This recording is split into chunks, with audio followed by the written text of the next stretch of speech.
On a à la CGT un plan d'action syndicale pour l'industrie et pour l'environnement dont on s'est doté en 2024. Et ce plan-là nous a fait proposer des journées d'études à notre CCN, à nos organisations, qui ont validé une première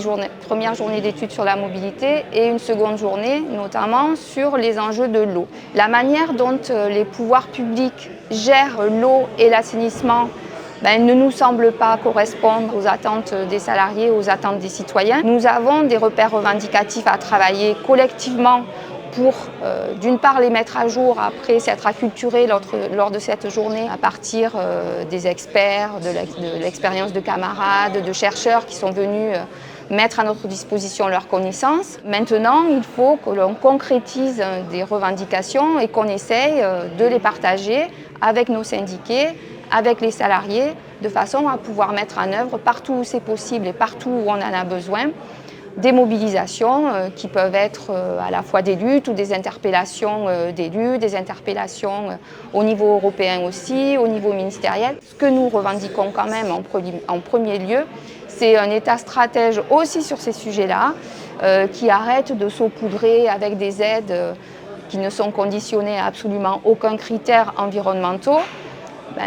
des entreprises qui n'en ont pas besoin et qui arrêtent des tarifications dégressives de l'eau pour des gros consommateurs, qui arrêtent de ne pas prendre en compte la notion de pollueur-payeur.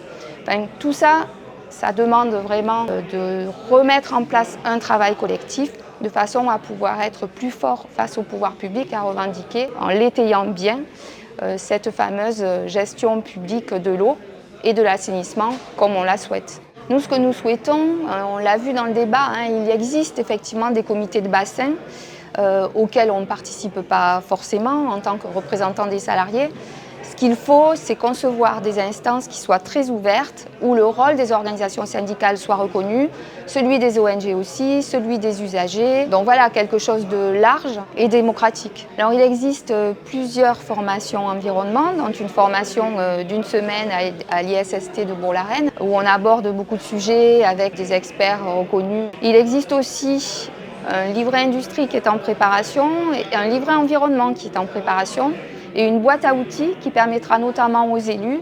de connaître toutes leurs prérogatives et tout ce qui peut être mis à leur disposition pour pouvoir, face à leur employeur, à la fois donner des arguments et aller dans les bonnes directions avec les bonnes expertises pour pouvoir faire valoir le point de vue des salariés.